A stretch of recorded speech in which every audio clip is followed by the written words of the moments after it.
Good morning बच्चों। प्यारे बच्चों, हम अपनी यूनिट थर्ड पढ़ रहे थे मेटल और नॉन मेटल के बारे में। अपने लास्ट वाले लेक्चर में हमने मेटल और नॉन मेटल की फिजिकल प्रॉपर्टी को स्टडी किया था बच्चों। हम पढ़ चुके थे फिजिकल प्रॉपर्टी मेटल और नॉन मेटल की। आज हम पढ़ने वाले हैं chemical properties of metal. Chemical properties of metal. आज हम मेटल की केमिकल प्रॉपर्टीज पढ़ने वाले हैं बच्चों। मेटल की केमिकल प्रॉपर्टीज में जो सबसे पहले हम पढ़ने वाले हैं, नंबर 1 जो हम पढ़ने वाले हैं वो है इलेक्ट्रोपॉजिटिव नेचर। Electropositive nature. बच्चों मेटल जो होते हैं वो इलेक्ट्रोपॉजिटिव नेचर के होते हैं। अब ये इलेक्ट्रोपॉजिटिव होता क्या है इसको समझना जरा तुम। देखो बच्चों, जैसे हमारे पास है सोडियम।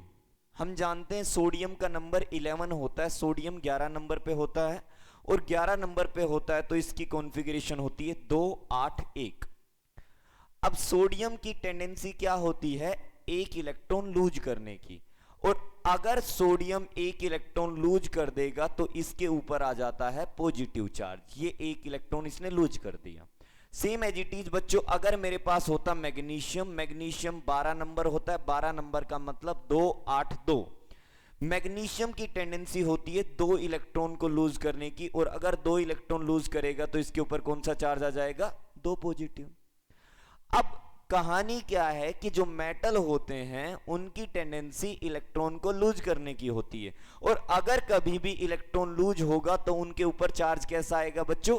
पॉजिटिव चार्ज आएगा। पॉजिटिव चार्ज आने का मतलब क्या है? वो इलेक्ट्रोपॉजिटिव नेचर के होते हैं। तो मैं यहां एक बात लिख रहा हूं, metal have tendency to lose the electron,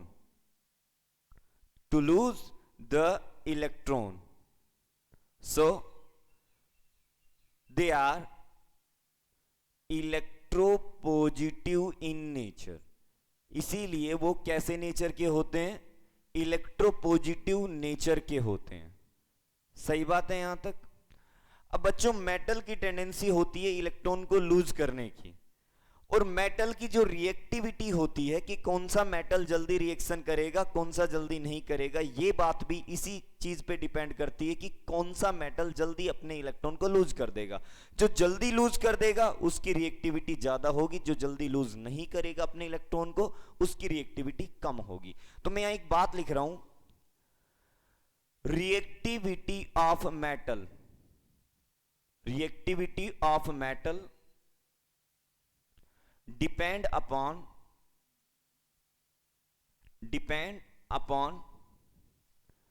tendency to lose the electron। जो मेटल की रिएक्टिविटी होती है वो डिपेंड करती है कि कौन सा मेटल अपने इलेक्ट्रॉन को जल्दी लूज करेगा। अब सुनो जरा ध्यान से बच्चों, मैं एक रिएक्टिविटी सीरीज लिख रहा हूं मेटल की, रिएक्टिविटी सीरीज फॉर मेटल। क्या है जो हमें याद रखनी है? सबसे ज्यादा रिएक्टिव पोटाशियम है, पोटाशियम के बाद सोडियम है, सोडियम के बाद बच्चों कैल्शियम है, कैल्शियम के बाद मैग्नीशियम, देन एल्यूमिनियम, उसके बाद हमारे पास आता है जिंक, जिंक के बाद बच्चों आता है हमारे पास आयरन, आयरन के बाद आता है टिन, टिन के बाद आता है लेड, लेड के बाद hydrogen, then copper, then mercury, then हमारे पास सिल्वर और लास्ट में गोल्ड। ये हमारे पास है रिएक्टिविटी सीरीज मेटल के लिए। सबसे ज्यादा रिएक्टिव कौन सा मेटल है? पोटाशियम, और सबसे कम रिएक्टिव कौन सा है? गोल्ड। सही बात है यहां तक? अब सुनो आगे की कहानी क्या है बच्चों। ये जो मैंने रिएक्टिविटी सीरीज लिखी है ये बड़े काम आने वाली है जब हम केमिकल प्रॉपर्टीज स्टडी करेंगे मेटल की। अब देखो, अब हम दूसरे नंबर की केमिकल प्रॉपर्टीज पढ़ने वाले हैं मेटल की, और वो जो सेकंड नंबर की प्रॉपर्टीज है बच्चों वो है रिएक्शन विद ऑक्सीजन। हमें मेटल की रिएक्शन पढ़नी है किसके साथ बच्चों? हमें मेटल की रिएक्शन पढ़नी है ऑक्सीजन के साथ। चलो पढ़ते हैं अभी मेटल की रिएक्शन ऑक्सीजन के साथ। जब कभी भी कोई मेटल ऑक्सीजन के साथ रिएक्शन करेगा तो बनने वाला कंपाउंड होगा मेटल का ऑक्साइड। तो मैं यहां लिख सकता हूं एक बात, क्या कि when metal react with oxygen, then they formed metal oxide। तो वो क्या बनाते हैं बच्चों? वो मेटल का ऑक्साइड बनाते हैं। ठीक है यहां तक की बात। अब ये जो मेटल हैं, अलग अलग मेटल अलग अलग तरीके से रिएक्शन करते हैं। जैसे अगर मैं बात करूं पोटाशियम और सोडियम की, हम जानते हैं पोटाशियम और सोडियम सबसे ज्यादा रिएक्टिव है। बच्चों जैसे ही पोटाशियम और सोडियम ऑक्सीजन के साथ रिएक्शन करते हैं, बड़ा तेजी से रैपिडली रिएक्शन करते हैं वो, और जब रैपिडली रिएक्शन करते हैं तो वहां फायर जनरेट भी हो जाती है, वो फायर कैच कर लेते हैं। यहां मैं एक बात लिख रहा हूं बच्चों, क्या potassium and sodium react rapidly with oxygen. ठीक है, और and many times it will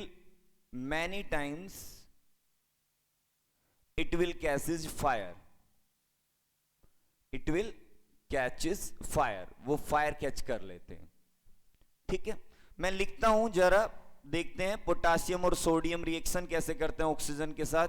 जब पोटाशियम ऑक्सीजन के साथ रिएक्शन करेगा तो क्या बनेगा बच्चों? हम जानते हैं पोटाशियम की वैलेंसी +1 होती है, ऑक्सीजन की -2 होती है, तो इन दोनों का कंपाउंड क्या बनेगा? K2O बनेगा। तो यहां जो पोटाशियम का ऑक्साइड बना बच्चों, वो क्या बना?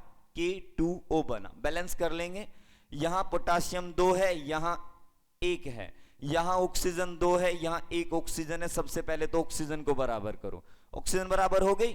अब पोटाशियम को बराबर करो, पोटाशियम यहां मैंने 4 कर दिए क्योंकि यहां 4 पोटाशियम हो गए। बैलेंस है यहां तक की रिएक्शन। चलो बच्चों अब आगे देखो, इसके बाद हमारे पास क्या है। सोडियम कैसे रिएक्शन करेगा? जब सोडियम रिएक्शन करेगा ऑक्सीजन के साथ तो सोडियम भी क्या बनाएगा? Na2O, क्योंकि सोडियम की वैलेंसी भी क्या होती है? +1 होती है। बैलेंस कर लेंगे, यहां 4 से मल्टीप्लाई किया, यहां 2 से मल्टीप्लाई किया। ठीक है, यहां तक की बात समझ में आ गई है। अब सुनो जरा बच्चों, आगे की बात क्या है, अगला पॉइंट क्या है। ये जो मेटल होते हैं कौन कौन सा? मैग्नीशियम, एल्यूमिनियम और जिंक। ये 3 ऐसे मेटल है जो कुछ अलग तरीके से रिएक्शन करते हैं ऑक्सीजन के साथ। बच्चों एक बात सुनो ध्यान से, तुम जब ऑक्सीजन ने पोटासियम के साथ रिएक्शन की है तो ऑक्सीजन का एडिशन हुआ है पोटासियम के अंदर, there will addition of oxygen. और हम जानते हैं addition of oxygen is known as oxidation. ये एक तरह की ऑक्सीडेशन रिएक्शन ही है बच्चों, ये बात भी तुम्हें ध्यान रखनी है। सही बात है, समझ में आ रही है ना? अब सुनो आगे की कहानी क्या है हमारे पास। इसके बाद ध्यान से सुनना, मैग्नीशियम, एल्यूमिनियम और जिंक। मैग्नीशियम, एल्यूमिनियम और जिंक ऑक्सीजन के साथ किस तरीके से रिएक्शन करते हैं ये समझना। मैं यहां एक बात लिख रहा हूं, surface of magnesium, aluminium and zinc coated with a layer of metal oxide which prevent further oxidation। बच्चे बड़े काम की बात है जो मैंने अभी अभी लिखी है, अभी मैं समझाता हूं इसका मतलब क्या है। जैसे बच्चों देखो, मैग्नीशियम ने जब ऑक्सीजन के साथ रिएक्शन की तो बना क्या, बताना जरा मुझे। मैग्नीशियम की वैलेंसी होती है +2, ऑक्सीजन की -2। अगर मैं इन दोनों का कंपाउंड बनाऊंगा तो बनेगा MgO। ठीक है, बैलेंस कर लेते हैं एक बार। ऑक्सीजन 2 है, ऑक्सीजन 1 है, 2 से मल्टीप्लाई, इसको भी 2 से मल्टीप्लाई। ठीक है यहां तक की बात। जिंक जब रिएक्शन करेगा ऑक्सीजन के साथ तो जिंक क्या बनाएगा, जिंक की वैलेंसी होती है बच्चों +2, ऑक्सीजन की -2, तो क्या बना, जिंक ऑक्साइड, ZnO, 2 से मल्टीप्लाई, यहां भी 2 से मल्टीप्लाई। अगर एल्यूमिनियम रिएक्शन करेगा ऑक्सीजन के साथ तो बच्चों हम जानते हैं एल्यूमिनियम की वैलेंसी होती है +3, ऑक्सीजन की 2, तो कंपाउंड क्या बना, Al2O3। ठीक है, बैलेंस कर लेंगे, ऑक्सीजन 3 है, ऑक्सीजन 2 है। ठीक है, मैं इसको 3 से मल्टीप्लाई कर देता हूं, इसको 2 से मल्टीप्लाई कर देता हूं, एल्यूमिनियम 4 हो गए तो इसको 4 से मल्टीप्लाई कर देता हूं। वैसे मैंने बैलेंसिंग सिखाई हुई है तुम्हें पहले यूनिट के अंदर, बड़े आराम से बैलेंस कर सकते हो, कोई बड़ी बात नहीं है। अब सुनो जरा ध्यान से बच्चों, यहां की कहानी क्या है। जब मैग्नीशियम, एल्यूमिनियम और जिंक रिएक्शन करते हैं ऑक्सीजन के साथ, मान लो बच्चों ये हमारा एल्यूमिनियम का कोई टुकड़ा है, एल्यूमिनियम का, जब ये ऑक्सीजन के साथ रिएक्शन करेगा तो इसके चारों तरफ एक कोटिंग हो जाएगी, इसके चारों तरफ एक कोटिंग हो जाएगी, और कोटिंग किसकी हो जाएगी, Al2O3 की। ठीक है, इसके चारों तरफ एक लेयर जमा हो जाएगी Al2O3 की, एल्यूमिनियम के ऑक्साइड की। अगर वो लेयर जमा हो गई है इसके चारों तरफ तो ये वाला ऑक्सीजन अब अंदर जो एल्यूमिनियम है उसके साथ रिएक्शन नहीं कर पाएगा। यही कहानी हमने लिखी है कि जो मैग्नीशियम, एल्यूमिनियम और जो जिंक है उनका जो सरफेस है वो कोटेड हो जाता है मेटल ऑक्साइड से, इसके चारों तरफ कोटिंग हो जाती है Al2O3 की या मेटल के ऑक्साइड की, तो इसका फर्दर ऑक्सीडेशन नहीं हो पाएगा, फिर आगे ऑक्सीडेशन नहीं हो पाएगा। बच्चों यही बात है, एल्यूमिनियम जो होता है ना, एल्यूमिनियम वो कोरोजन से बच जाता है। कोरोजन से क्यों बच जाता है, उसके चारों तरफ एक कोटिंग हो जाती है एल्यूमिनियम के ऑक्साइड की लेयर की, जो अपने आप उसको ऑक्सीडेशन से बचा देती है। इसीलिए बहुत सारी चीजें तुमने देखा होगा एल्यूमिनियम की बनती है। बच्चों हम ये नहीं कह सकते कि एल्यूमिनियम का ऑक्सीडेशन नहीं होता, ऑक्सीडेशन होता है, लेकिन चारों तरफ जो एल्यूमिनियम के ऑक्साइड की लेयर बन गई है वो फर्दर ऑक्सीडेशन नहीं होने देती। तो हम यहां एक नोट डाल के एक बात लिख रहे हैं बच्चों, बड़े काम की, ध्यान रखना तुम।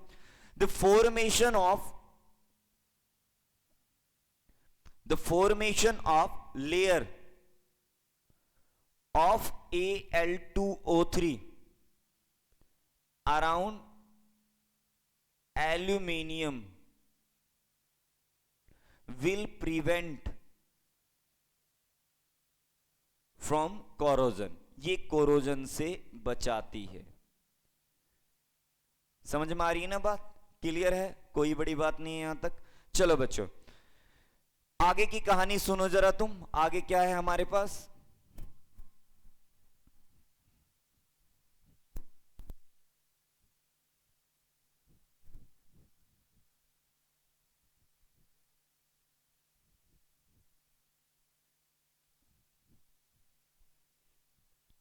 देखो बच्चों इसके बाद हमारे पास क्या आता है, इसके बाद आता है हमारे पास बच्चों ये जो एलिमेंट होते हैं, जैसे कॉपर है हमारे पास, कॉपर रिएक्शन करता है ऑक्सीजन के साथ लेकिन नॉर्मल कंडीशन पे नहीं करता, हाई टेम्परेचर के ऊपर करता है। और जब कॉपर रिएक्शन करता है ऑक्सीजन के साथ तो कॉपर का ऑक्साइड बनता है।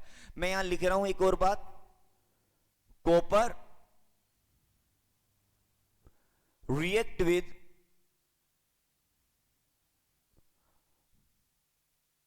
Oxygen at high temperature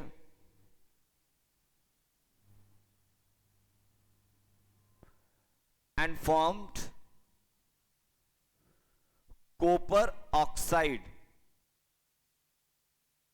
having black color। Copper के ऑक्साइड का जो कलर है ब्लैक होता है। और बच्चों ये ध्यान रखना पड़ेगा तुम्हें कॉपर के ऑक्साइड का कलर, मैं ये नहीं कह रहा सभी का ध्यान रखना पड़ेगा, लेकिन तुम्हें कॉपर का ध्यान रखना पड़ेगा। कई बार पूछते हैं इसके बारे में।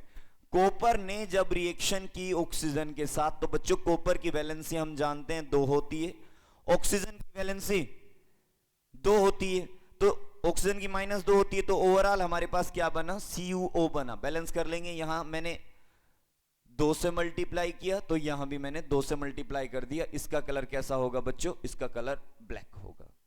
ठीक है, यहां तक की बात समझ में आ रही है। चलो इसके बाद समझना जरा क्या आता है हमारे पास। बच्चों अगर मैं लास्ट में चला जाऊं, यहां गोल्ड में और सिल्वर पे चला जाता हूं, तो गोल्ड और सिल्वर ऑक्सीजन के साथ रिएक्शन नहीं करते क्योंकि ये बहुत कम रिएक्टिव है। अगर मैं टेम्परेचर हाई भी कर दूंगा तो बहुत हाई टेम्परेचर पे भी ये रिएक्शन नहीं कर पाते हैं ऑक्सीजन के साथ। तो बच्चों लास्ट वाली बात बड़े काम की है, silver and gold does not react with oxygen even at high temperature, even at high temperature, high temperature पे भी रिएक्शन नहीं कर पाता। ठीक है, यहां तक की बात क्लियर है ना बच्चों? अब सुनो जरा तुम, आगे की कहानी हमारे पास क्या है। बच्चों अगली जो बात बता रहा हूं मैं तुम्हें, बड़े काम की बात बता रहा हूं। देखो हमारे पास ऑक्साइड बने, जैसे हमारे पास पोटाशियम का ऑक्साइड बना, हमारे पास सोडियम का ऑक्साइड बना, मैग्नीशियम का बना, जिंक का बना, एल्यूमिनियम का बना। ये जो ऑक्साइड बने हैं इनका नेचर कैसा होता है हमें ये देखना है। तो बच्चों मैं यहां लिख देता हूं nature of metal oxide, nature of metal oxide. ये जो मेटल ऑक्साइड बने हैं इनका नेचर कैसा होता है। नेचर का मतलब ये एसिडिक नेचर के होते हैं, बेसिक होते हैं, क्या होते हैं हमें इनके बारे में पढ़ना है। चलो बच्चों यहां पे तुम्हें एक बात बताता हूं, ध्यान रखना तुम। जो मेटल ऑक्साइड होते हैं, metal oxide are generally basic in nature, basic in nature. और ये बात तो मैंने तुम्हें बताई भी थी acid base and salt unit के अंदर, कि मेटल के ऑक्साइड बेसिक नेचर के होते हैं और नॉन मेटल के ऑक्साइड एसिडिक नेचर के होते हैं। ये बात ध्यान रखना। अगर कभी भी ऑक्सीजन जुड़ी हुई है किसी मेटल के साथ तो वो बेसिक नेचर का होगा, अगर ऑक्सीजन जुड़ी हुई है कभी भी किसी नॉन मेटल के साथ तो वो एसिडिक नेचर का होगा। बच्चों यहां पे एक बात सुनना तुम ध्यान से, अगर मेटल का ऑक्साइड बेसिक नेचर का है, अगर मेटल का ऑक्साइड बेसिक नेचर का है तो एक रिएक्शन देगा वो। बच्चों हम जानते हैं बेस जो होता है, बेस एसिड के साथ जब रिएक्शन करता है तो सोल्ट बनाता है और वाटर बनाता है। अरे बनाता है कि नहीं बनाता, ये वाली रिएक्शन पहले पढ़ के आ चुके हैं हम। अगर मेटल का ऑक्साइड बेसिक नेचर का है तो वो एसिड के साथ रिएक्शन करके सॉल्ट और वाटर बनाएगा, ये 100% सही होगा। अगर वो बेसिक नेचर का है तो एसिड के साथ रिएक्शन कराने पे हमेशा सॉल्ट और वाटर बनाएगा। अब सुनो जरा तुम ध्यान से, अगर वो बेसिक नेचर का है, मेटल का ऑक्साइड बेसिक नेचर का होता है तो वो एसिड के साथ रिएक्शन करके सॉल्ट बनाएगा और क्या बनाएगा बच्चों, वाटर बनाएगा। ठीक है यहां तक की बात। अब तुम देख लो कोई भी ऑक्साइड ले लो, जैसे मैंने K2O ले लिया बच्चों, क्या ले लिया, K2O ले लिया, ये ले लिया अभी K2O, और मैंने एक एसिड ले लिया, एसिड ले लिया बच्चों मैंने, मान लो HCl, मैंने HCl के साथ रिएक्शन की। अब हम जानते हैं potassium is more reactive than hydrogen, हटा देगा हाइड्रोजन को, Cl के साथ खुद जुड़ेगा और पोटासियम Cl के साथ क्या बनाएगा, KCl बना दिया। बैलेंस करते हैं, पोटासियम 2 पोटासियम 1, 2 से मल्टीप्लाई कर दिया, क्लोरीन 2 हो गए तो इसको भी 2 से मल्टीप्लाई कर दिया, 2 हाइड्रोजन बचे 1 ऑक्सीजन बचा, तो क्या बन गया बच्चों, H2O। सही बात है। ऐसे ही अगर हमारे पास सोडियम का ऑक्साइड होता और अगर मैं उसकी H2SO4 के साथ रिएक्शन करा रहा हूं तो क्या बनेगा बच्चों, सोडियम हटा देगा हाइड्रोजन को, और अगर हाइड्रोजन को हटा देगा तो इस SO4 के साथ जुड़ेगा, SO4 के साथ जुड़ के वो क्या बनाएगा, Na2SO4। मैंने बनाने सिखाए हैं ये तुम्हें पहली यूनिट के अंदर, कंपाउंड बार बार नहीं बता रहा हूं मैं तुम्हें कि Na2SO4 क्यों बना। ठीक है, Na2SO4 बना और हाइड्रोजन और ऑक्सीजन ने जुड़ के क्या बना दिया बच्चों, H2O। समझ में आ रही है ना बात। ये रिएक्शन क्या प्रूव कर रही है, ये रिएक्शन प्रूव कर रही है कि मेटल के ऑक्साइड बेसिक नेचर के होते हैं, क्योंकि उन्होंने जब एसिड के साथ रिएक्शन की तो सॉल्ट बनाया और क्या बनाया, पानी बनाया। ठीक है, यहां तक की बात क्लियर है। अब बच्चों सुनो आगे की बात क्या है, ये भी बड़े काम की है जो अब हम लिखने वाले हैं।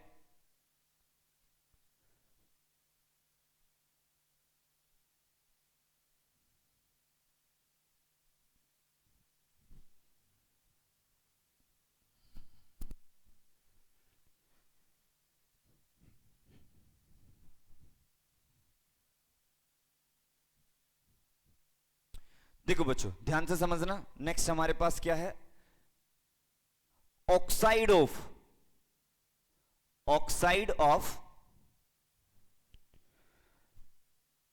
Beryllium, aluminium, Zn, Za, Sn and Pb। ये जितने भी मैंने लिखे हैं ये सारे के सारे मेटल है बच्चों। Oxide of beryllium, aluminium, zinc, gallium, stannous और लेड आर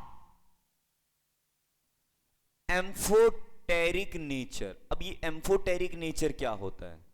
एम्फोटेरिक नेचर वो होता है बच्चों जो एसिड एंड बेस दोनों तरह से बिहेव करे।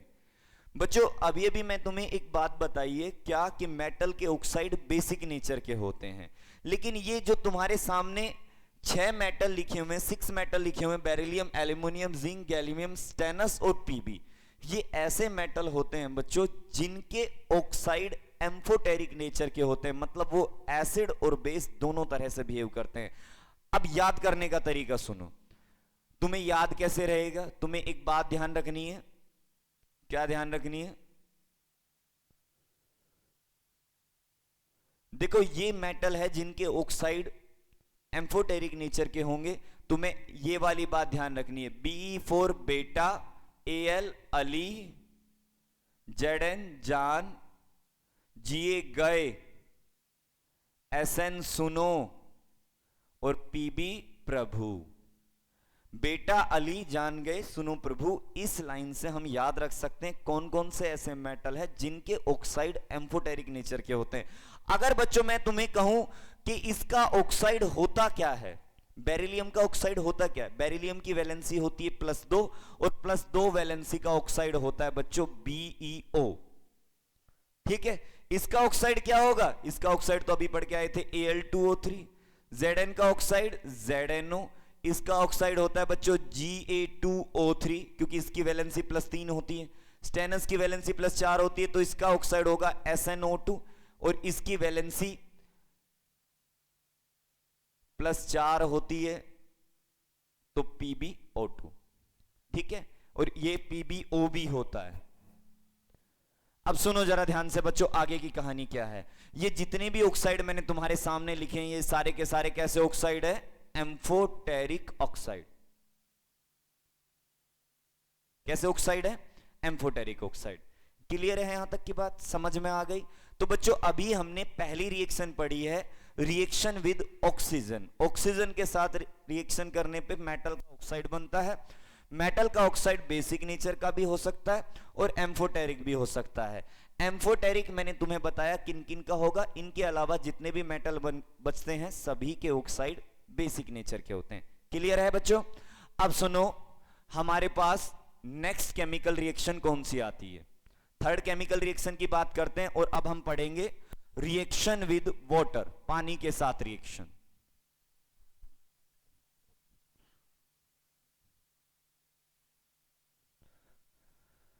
रिएक्शन विद वाटर नेक्स्ट है, नंबर 3 रिएक्शन है बच्चों हमारे पास,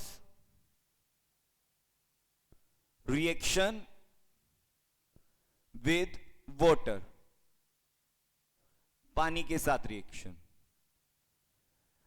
बच्चों जब मेटल पानी के साथ रिएक्शन करेगा तो सुनना, देखो क्या बनेगा, ध्यान से समझना। मेटल जब वाटर के साथ रिएक्शन करेगा तो हम जानते हैं पानी जो होता है वो H2O होता है। ठीक है, पानी क्या होता है? H2O। और पानी के पास H पॉजिटिव आयन होता है और OH नेगेटिव आयन होता है। ठीक है, सुनो देखो ध्यान से, मेटल हम जानते हैं इलेक्ट्रोपॉजिटिव नेचर का होता है, मतलब कि इसके ऊपर प्लस का चार्ज होता है, ये अपने इलेक्ट्रॉन को लूज करेगा और इसके ऊपर पॉजिटिव चार्ज आ जाता है। अब पॉजिटिव वाला यहां से किसको लेगा? नेगेटिव वाले आयन को लेगा। अब नेगेटिव वाले आयन को लेगा तो ये OH ग्रुप इस मेटल के साथ जुड़ जाएगा और मेटल के साथ अगर OH ग्रुप जुड़ जाएगा तो बच्चों क्या बनेगा? Metal hydroxide. क्या बनेगा? मेटल का हाइड्रोक्साइड। और बच क्या जाएगा? यहां से H बच जाएगा जो हाइड्रोजन की फॉर्म में बाहर चला जाएगा। क्या बाहर जाएगा? Hydrogen gas. और हाइड्रोजन गैस जो बाहर जाती है ना बच्चों, कौन से साउंड के साथ बाहर जाती है? पॉप साउंड के साथ बाहर जाती है। ठीक है यहां तक की बात।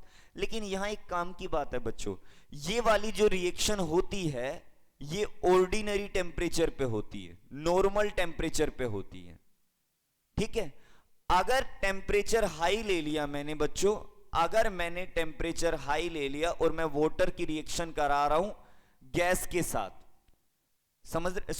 मेटल की रिएक्शन करा रहा हूं H2O गैस के साथ, मतलब कि मैं ये कह सकता हूं मैंने स्टीम के साथ रिएक्शन कराई है। हाई टेम्परेचर पे जो हमारा बच्चों ये वाटर है ये गैसियस फॉर्म में होगा। सही बात है, समझना बड़े काम की बात है। अगर नॉर्मल टेम्परेचर था तो ये जो पानी है ये लिक्विड फॉर्म में था, और लिक्विड फॉर्म में वो आयन देता है H पॉजिटिव OH नेगेटिव। अगर आयन देगा तो मेटल का हाइड्रोक्साइड बनेगा। लेकिन अगर टेम्परेचर हाई है, अगर टेम्परेचर ज्यादा है बच्चों, तो ये जो पानी है ये गैसियस फॉर्म में होगा, और अगर ये गैसियस फॉर्म में होगा तो यहां से H positive OH negative ion नहीं बन पाएंगे। अगर H positive OH negative ion नहीं बन पाएंगे तो हमारी रिएक्शन किस तरीके से होगी, सुनना बच्चों ध्यान से। उस टाइम ये मेटल यहां की हाइड्रोजन को हटाएगा। अगर इस मेटल की रिएक्टिविटी हाइड्रोजन से ज्यादा है तो ये हाइड्रोजन को यहां से डिस्प्लेस कर देगा, और डिस्प्लेस कर देगा तो ये मेटल इस ऑक्सीजन के साथ जुड़ के क्या बना देगा, मेटल का ऑक्साइड, और प्लस में बाहर क्या चला जाएगा, हाइड्रोजन गैस बाहर चली जाएगी। समझ में आ रही है बात। अगर नॉर्मल टेम्परेचर है तो मेटल हाइड्रोक्साइड बनेगा, अगर हाई टेम्परेचर है तो मेटल का ऑक्साइड बनेगा। बड़े काम की रिएक्शन है बच्चों, मैं यहां लिख देता हूं, metal react with water at ordinary temperature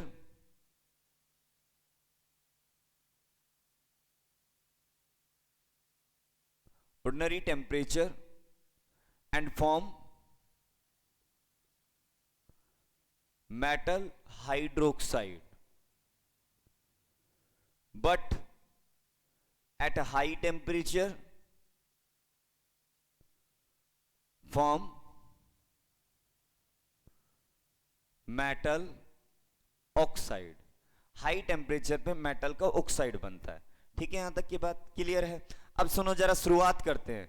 अब बच्चों हम जानते हैं सबसे ज्यादा रिएक्टिव, अगर रिएक्टिविटी की बात करें तो पोटाशियम है, पोटाशियम के बाद देन सोडियम है, देन कैल्शियम है, देन मैग्नीशियम है, देन एल्यूमिनियम है, देन हमारे पास जिंक है, देन स्टेनस है, देन पीबी है, देन हाइड्रोजन है, देन हमारे पास कॉपर है, मरकरी है, सिल्वर है, और उसके बाद गोल्ड है। ये रिएक्टिविटी सीरीज अभी बताई थी मैंने। अब अगर मैं बात करूं पोटाशियम और सोडियम की, ये दोनों तो बहुत ज्यादा रिएक्टिव है। ये इमीडिएटली रिएक्शन करते हैं बच्चों वाटर के साथ, और बहुत ज्यादा रैपिडली रिएक्शन करते हैं।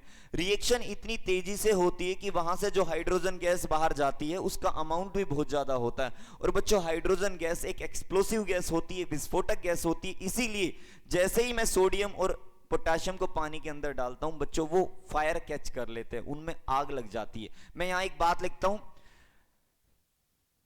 Potassium and sodium react immediately या rapidly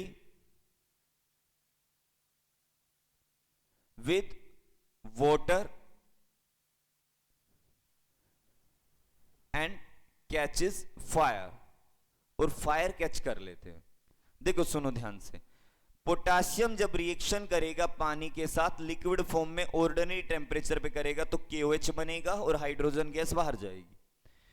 पोटाशियम पानी के साथ रिएक्शन करेगा तो पानी से H पॉजिटिव OH नेगेटिव मिलेगा। पोटाशियम की वैलेंसी +1 होती है तो ये एक OH को लेके क्या बना देगा, KOH। जो बच गया हाइड्रोजन वो क्या बना देगा, हाइड्रोजन गैस। बैलेंस करेंगे रिएक्शन को।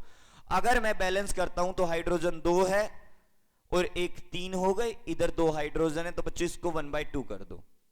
ठीक है, सेम एज इट इज जब सोडियम रिएक्शन करेगा पानी के साथ, H2O लिक्विड के साथ रिएक्शन करेगा तो हमारे पास बनेगा NaOH और प्लस में हाइड्रोजन। वैसे ही बैलेंस किया तो 1/2। ठीक है, यहां तक की बात समझ में आ रही है। चलो बच्चों इसके बाद सुनो तुम, इसके बाद क्या आता है हमारे पास।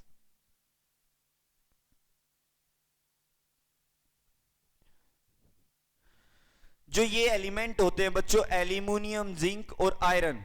यहां पे बच्चों एक आयरन भी है, मैंने लिखा नहीं, आयरन भी आता है यहां पे। एल्यूमिनियम, जिंक और आयरन, ये नॉर्मल वाटर लिक्विड फॉर्म में वाटर के साथ रिएक्शन नहीं कर पाते क्योंकि इनकी रिएक्टिविटी कम होती है, इनकी रिएक्शन थोड़े हाई टेम्परेचर पे होती है, तो ये स्टीम के साथ रिएक्शन करते हैं। और अगर स्टीम के साथ रिएक्शन करेंगे तो बच्चों ये जब H2O के साथ रिएक्शन करेंगे तो यहां से बनेगा मेटल का oxide.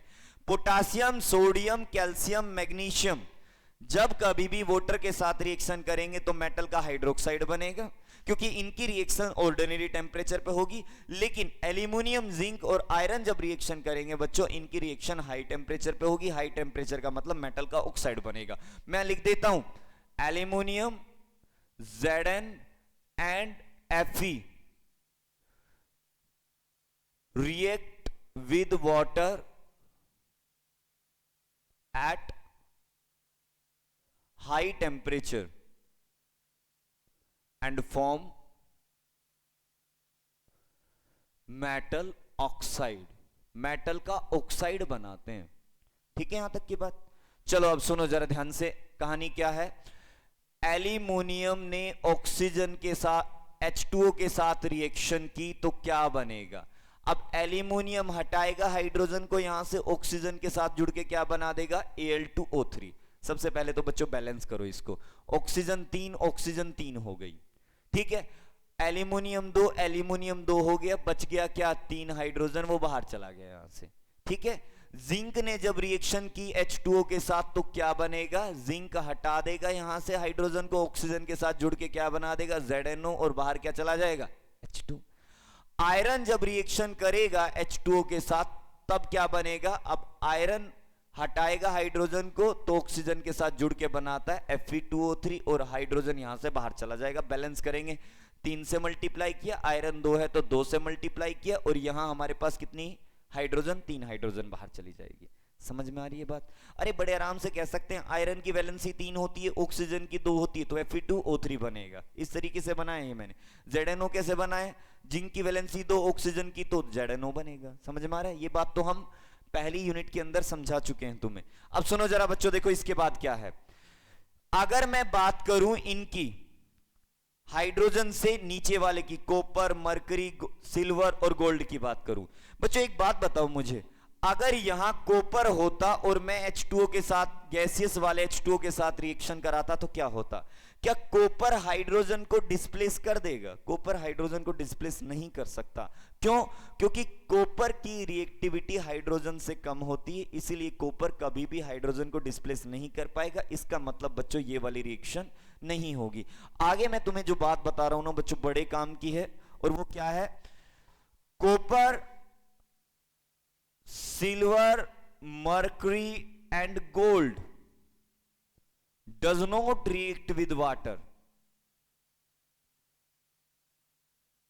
react with water even at high temperature। ये ऐसे मेटल है जो पानी के साथ रिएक्शन नहीं करते चाहे टेम्परेचर हाई हो। क्यों नहीं करते, क्योंकि इनकी रिएक्टिविटी हाइड्रोजन से कम है। समझ में आ गई है बच्चों, यहां तक की बात क्लियर है। तो बच्चों आज हमने जो पढ़ा है, हमने केवल 2 केमिकल रिएक्शन पढ़ी है बच्चों। इनको अच्छे से अपनी नोटबुक में करना है, जहां भी कोई डाउट आता है मुझे बताना है। ठीक है बच्चों, यहां तक की बात क्लियर है। Thank you.